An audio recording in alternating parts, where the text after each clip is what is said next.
Now I have a decent collection of wheels that grows and shrinks depending on what I'm buying, but I would say if I had a favorite type of wheel, it would be vintage aftermarket wheels. And last night at about 8 o'clock at night, I ran to West Dallas and I bought 2 sets of wheels. So we're gonna clean them up quick and then we're gonna look at them and try to figure out what they are.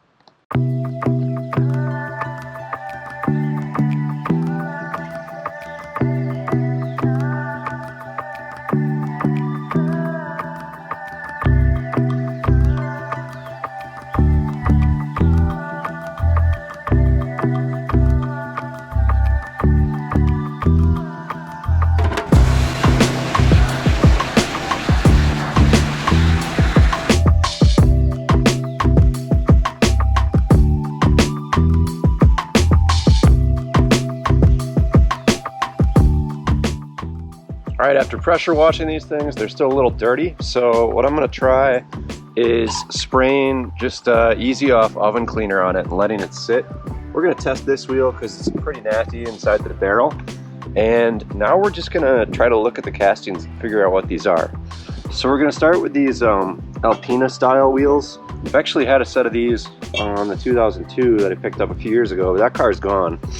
The guy who sold me both sets of wheels said they were from Volkswagen, so they're probably 4x100, probably made in 1979, and then if I were to clean this off, there might be a mark in one of these to tell you what month. In terms of the brand though, I'm not seeing a lot of clues. There's a little stamp that says X2, there's something that says 3B. On the front of the face, it says B FPS 7, 5.5, J13 1118306, and then it looks like the offset is 18 because that says ET18. All right, on to the more interesting wheels. The wheels that I thought were real splits, but it turns out they're fake splits, which sort of sucks, but they're still really cool wheels. Now you have to remember back then there were a lot of fly-by-night companies that just sort of appeared and then disappeared, so finding information on really rare wheels can be pretty hard. I don't see anything back here to identify these wheels. We're gonna rely on some other clues. The big one is the center cap. I don't know what is up with this floral thing. Usually you'd put the logo of the wheel right here. These could have been replaced though. They are starting to peel up. What I'm gonna do now is plug a website called Kyushu Shoes. And that's a Japanese website, but you can translate it to a bunch of different languages. And it shows a ton of different aftermarket imported wheels. So we're gonna go ahead and hop onto that website and look up what we can find for mesh wheels. The important thing that we're gonna look for to help identify these things is there's a disc here. The pattern of the actual mesh is just cut. It looks like it was almost cast complete and then they drilled the holes however they need to and kind of went into the center. So these probably aren't super high quality wheels, but they still look cool. And then the other thing is little triangle right before the fake hardware here. Oh, this is really weird. Check this out. So these wheels all match, but 2 of them have an X pattern and 2 of them do not. That's really bizarre. What's up with that? It's like the casting is different. It's not machined, it's in the casting. How strange.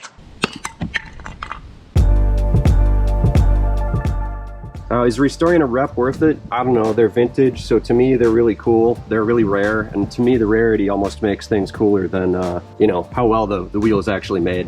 What I was gonna do was pull all the hardware out of the face here so that I could refinish this face without messing up these bolts.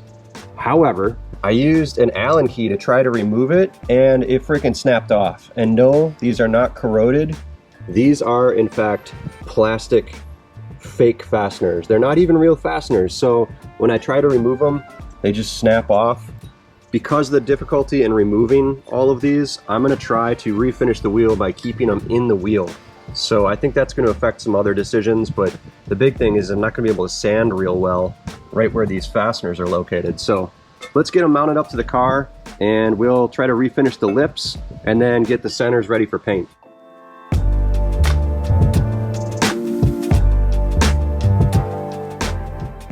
Well, this sucks. I bought another set of wheels I can't use on my car.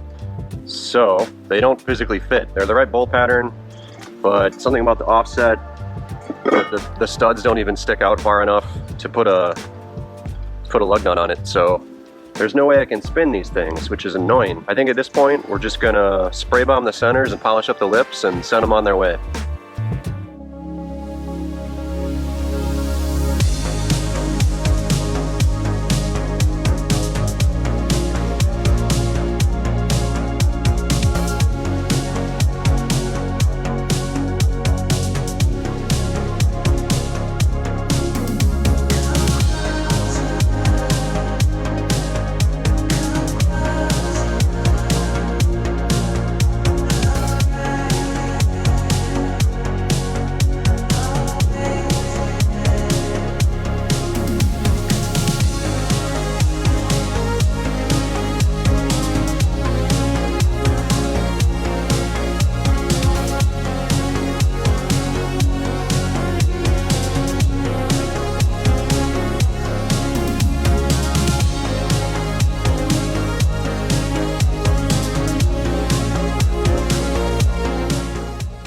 All right, looks decent. I'm not taking these any farther because they don't fit my car, but the lip came back and I touched up all the missing paint, and I think they'll make respectable, just driver quality wheels.